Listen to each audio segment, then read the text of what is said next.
So now you tell me, what should we do? We are in this situation. We don't have a house basically to live after tomorrow. At the time of pre-approval, our interest rate was at 6% for 3-year term. But almost 2 days before closing, the rate that we finally got was About 4 years ago, I thought of moving to Canada. And about 10 months back, when I was in India, I was dreaming that one day in Canada, I would have my own home and I would have my own car and I would go on a drive with my beautiful wife. Today, that dream is coming true. Hi Kinds, welcome back to our channel Be Kind. So this is me Kriti and that's my husband Shrey. So you must be wondering from that clip that what exactly are we doing? So if you have been following us along, we are in our house hunting and buying process. The last video that we uploaded was on what we did after our offer got accepted. So in today's video, we will be talking about process between once our offer got accepted or the firm offered up till until the closing date. So our offer was accepted on the 1st of October and our closing was on 15th of December. So we had about 2.5 months. It can be 1 month or 2 months depending on your closing date, but we had about 2.5 months. But this time flew by because there were so many things that we had to do. First and important one, getting a nice or a very good lawyer so that the lawyer can help you in that closing process. We started off, we picked our law firm. We had 2-3 rounds of discussion with them. They did our status review as well as the other formalities that the lawyers do to get the process started for our house journey. Initially, the law firm we chose was a referral from our realtor and they were really professional. They were a little expensive. So Shrey insisted on going for a lawyer who was giving us a cheaper rate, but he was an individual lawyer, and so we agreed upon going for that particular lawyer. But our experience with that was very bad because the law firm, we could see the difference on how they were both working. The law firm was very professional. They would schedule Zoom calls with us. They would get to know us, explain us the process. So we were very well informed. But on the other hand, the other lawyer that we finally went for did not even do any of those things. We actually had no idea what actually happens on closing day or even things that you need to do prior to the closing day. So we were watching YouTube videos to educate ourselves, and that is why we are making these videos, so that if you are also in a similar situation where you don't know, I hope these videos can help you out. I think that lawyer took up a lot of cases and then he couldn't give us as much time as maybe a professional law firm would have given, because they would have delegated the cases amongst the many lawyers that are working there. So that was our experience from a lawyer perspective. But so definitely don't cheap out on having a lawyer like I did. So have a good lawyer. That's really important to avoid the stress of closing. So what are the formalities that a lawyer does? So lawyer will do the entire closing formalities, prepare the documentation for the transfer of the property from the seller to the buyer. They will also help you with paying the land transfer tax to the authorities. There is a first time home buyer initiative that you can read about, and if you are eligible, you can also claim a rebate that government gives to first time home buyers. The lawyer will also help you in getting a title insurance. Title insurance, you can read up what it is. Basically, it is a protection on the title of the house that you are buying. And the lawyer will also help you to do writ searches and title searches to ensure that the ownership is clean, like there has not been any loops in the ownership transfer from the original builder to the seller who is selling you. So lawyer is really important in all these steps. The lawyer fees is about $800 to $1,500 to maybe sometimes $2,000. Above that, they will charge you for some disbursements.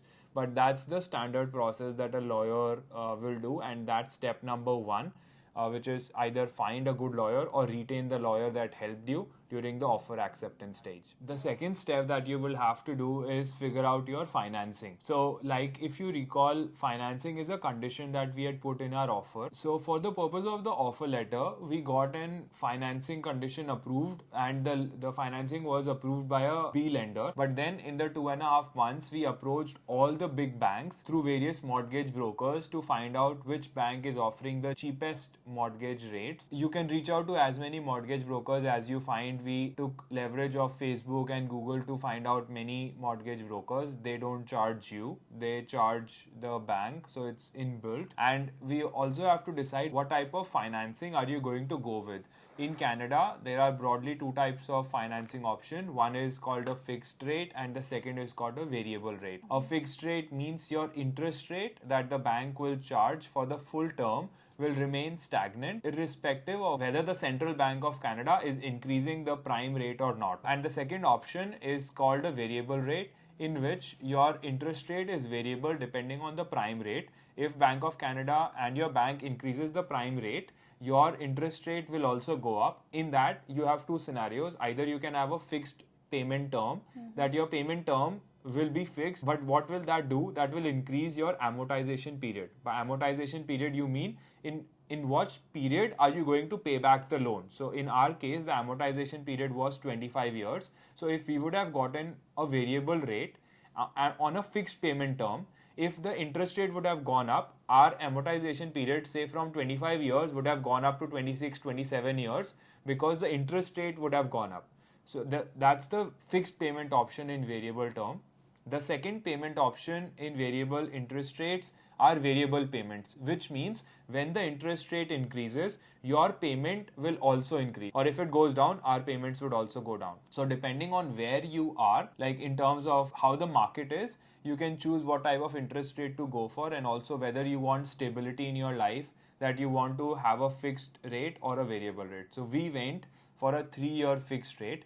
And at the time of pre-approval, our interest rate was at 6% for 3-year term. But almost 2 days before closing, the rate that we finally got was close to about 5.3, 5.4. So you have a lot of leverage in talking to multiple people and ask them to outbid each other. So you can do that up till maybe 2 days of closing. So that's the most important step after finding a good lawyer, is to have your financing secured. So in our offer, we also put in 2 visits that was suggested by a realtor to do like a soft inspection on our own. By soft inspection, I mean is you come to the condo before you get the keys, where you inspect, you look into the appliances, you look at flooring, any windows or doors, everything. You check all that and see if there is anything that needs to be repaired, which you can still inform the seller before your closing date.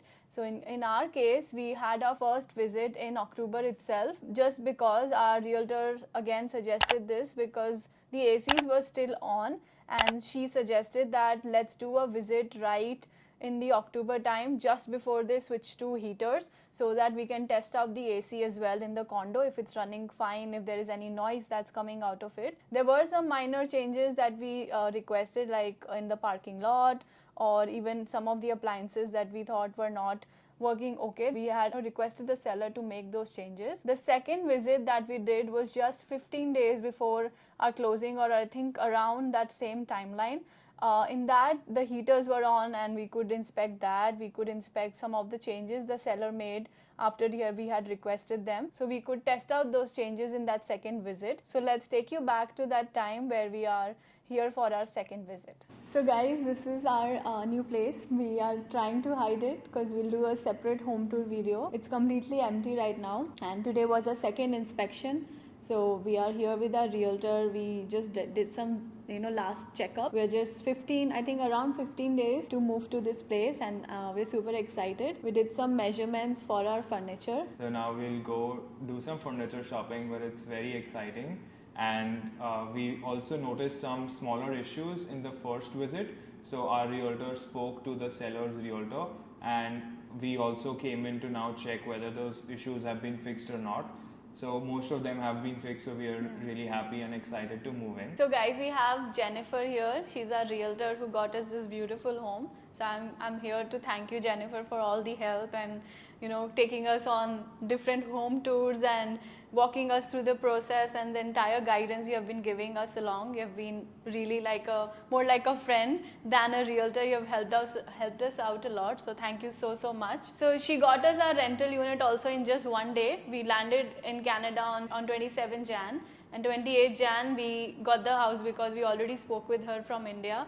And similarly for the house, we were out with her for I think 1 weekend, and that weekend we got this house. So she's fast, she's amazing, and we are so grateful to be working with her. So thank you so much. Congratulations, guys. You have been such a pleasure to work with. I am so happy that we have connected and that I was able to get you both your dream rental and your dream home. So thank you so much for trusting me in this process. So after taking the measurements now, we have come to Home Depot. We are buying some packing items as we have to start disassembling our furniture, and we will also be looking at some furniture shops nearby as we have to buy a lot of new furniture for our home as well. We went to Structube. We got a lot of furniture, but we'll not show it to you now. And also the delivery dates are so crazy because of the sale going on. So some of our furniture is coming in like February. So we'll give you a tour then. But now we have come to IKEA. We'll also explore what's happening here.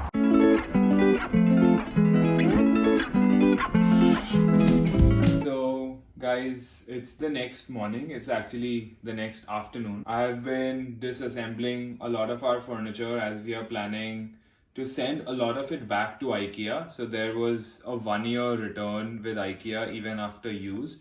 And so I called them and I told them that we are moving our house and this doesn't fit our new place anymore. Can we return it? They said yes. So we are returning a lot of the furniture that we have, and that came in really handy to us. We just have to pack it and disassemble it because they will just come and pick it up. So I'm doing that. So as you can see, if I can show you here, this is how we have packed the chairs. Like everything is disassembled, it's wrapped. We got this wrap from Home Depot, and both the chairs and the tables there. So this is how we are packing it so that they can come and pick it up. So as you can see, he has started disassembling the coffee table. The next target is the sofa, and then we have our bed, which is a mess. So our house is, so we have packed these things. We got a saline wrap or paper and we wrapped it all up. It's really dirty right now, but yeah, we're making progress.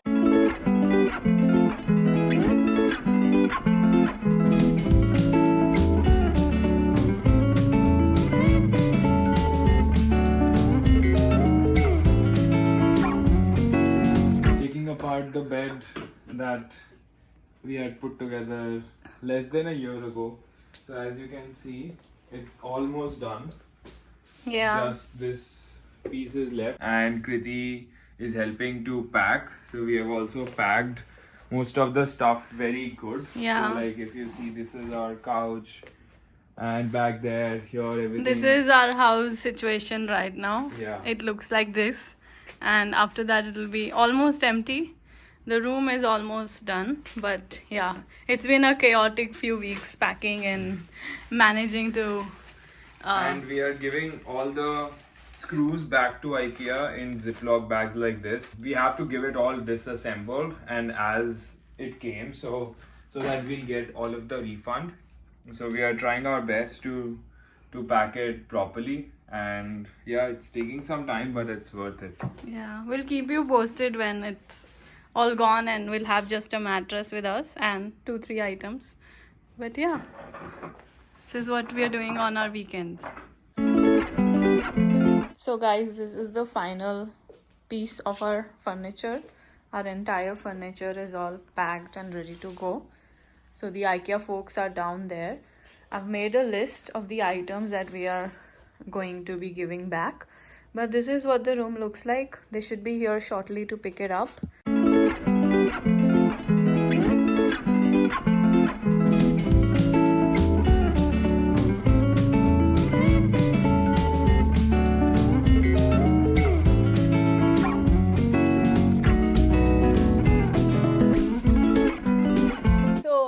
Have seen that we got our furniture finalized, and this is January of 2024. We still are awaiting for some certain parts of our furniture to come. So we are glad that we took that choice of purchasing the furniture prior to our closing day. So apart from looking at furnitures and setting up your house and doing all the visits, which is already a lot of work, there is a other part that is involved in this whole house process. The part is of your utilities, or how you manage your utilities. So since we were living in a rented apartment or a rented condo before this, we were paying for our hydro, we were paying for our water, our internet, So I had all those 3 accounts under me, which I had to cancel and move. So luckily water is included in this, the maintenance of this condo. I didn't have to open a new account for that, but for hydro or electricity I had to open a new account, which I got figured out. So make sure you figure these things out before your closing date or around your closing date, so it's not a hassle. Apart from the utilities, there's also an important thing, which is the tenant's insurance. So we were paying for it in our rental condo, which we closed out, and you have to pay a house insurance, which is what we swapped into, and now that's also fully paid. So that's another important step that you need to do. That takes care of the utilities. Now next, what we had to do was figure out our lease takeover, because we were moving out on 15th of December, and our existing rental was, the lease there was till 31st of January. So we had to figure out a new tenant to move in our earlier unit on our behalf and pay rent for that 45 days, so that we don't have to pay the rent or the mortgage of both the places. So we leveraged Kijiji, Rentals.ca and Facebook Marketplace to find somebody who replaced us in that unit right when we moved out. Otherwise, we would have to pay the rent for that 45 days. So lease takeover was another important step for us. It may not be in your scenario. Since we were moving to Etobicoke, which is more like a suburban area, we also had to get a car to move around, because we managed 1 year in Midtown Toronto with just public transport, which is not possible in the suburbs. So we had to take a second-hand car. We will make a separate video on what was the process to buy that car, but more to come on that. But we also had to figure that out for us. There is another important step that you need to prep for, is the moving or the move related services. In Canada or in the North America, there are various move services you can choose, where the movers will come and they would pack the stuff for you and take it, or drive the truck and deliver it to your new home. And there is another way, which is the U-Haul or the traditional U-Haul way. So when I was living in the US, I did a move from Boston to Atlanta with my car. So I took a U-Haul trailer. I don't have any pictures, but if I did, I took a U-Haul trailer, attached it to my car and drove for 14 hours with all my stuff at the back of my car. So I found that experience quite unique and quite empowering, as well as it was very easy. So I thought, why not, let's do a similar thing since we didn't have a car. So we took a truck, a U-Haul truck that Shrey drove. So we'll show you all of that experience of moving and how we drove the truck together and sort of packed our entire condo to a newer place. So we'll show you that in the next video. But that's another important step that you need to fix before your moving date. And the last thing, right before closing, like maybe a week or 2 weeks prior to the closing, you need to actively work with your lawyer and send them all the documentation, so that they can then tell you what's the closing amount that you need to pay at the time of closing, because we had already paid a deposit at the time of sending the offer. But then what all do we need to pay additional, which includes the land transfer tax, lawyer fees, title insurance, and the pending deposit amount. And if you are taking CMHC insurance, which is that you are paying less than 20%, there will also be a CMHC premium which will get added to this. So the lawyer will tell you, and he will work with you on what the final closing cost is, and then you have to make a bank draft in the name of the lawyer and pay that balance money to them, and ensure that you are doing this process maybe 3 to 4 days prior to the closing, so that you don't have the stress that we faced. Let us show you some of the snippets of why we were so much in stress on our closing day. Hi Shrey. Shrey, I'm sorry to say, I'm getting really, you know, it was like just possibility I would have sent it to you, okay? It's just really going crazy for me here. Okay, so I'm sure there will be no problem for you. So what I'm asking is, if you can let me know the amount that we need to pay, so that we can go to our banks and get the draft made in your trust. I'm not asking that we complete everything today. So guys, it's 3 p.m. and the closing is tomorrow. And till now, our lawyer has not communicated with us how much we have to pay, how much we have to close, and we have not signed anything as well. So now both Kriti and I are really worried. We spoke to our lawyer again. He has like multiple closings today, so he's occupied with that. And right at the start, when I spoke with him about 1.5 months ago, I told him that I want to do the closing process smoothly without any delays. But even now, there are significant delays that we are expecting and getting. So I'm not having a very good experience here, and I hope it gets smoothened out by tomorrow. So now you tell me, what should we do? We are in this situation. We don't have a house basically to live after tomorrow. And we are coming from a place right now. We have a U-Haul truck booked tomorrow. 17, someone is moving to our house, and our furniture is coming to our new house on the 17th. So now you understand our situation where we are at. We have a And we have a car. We don't have a parking. So we are sitting in a public parking right now and talking to you. Our house is a mess. And this is not the stress we were accepting. So yeah, that was all that we did, and now we are very close to closing day. So to know more as to what happened with our lawyer, what were the issues we faced on our closing day, and what caused us so much stress, stay tuned in for the next part of this video. But for now, thank you so much for watching this video. I hope this was helpful. If you're looking for a house or you're about to finalize a house in Canada, I hope these tips are helpful for you. Thank you so much for watching this video. Subscribe to our channel. Thank you. Bye bye. Bye-bye.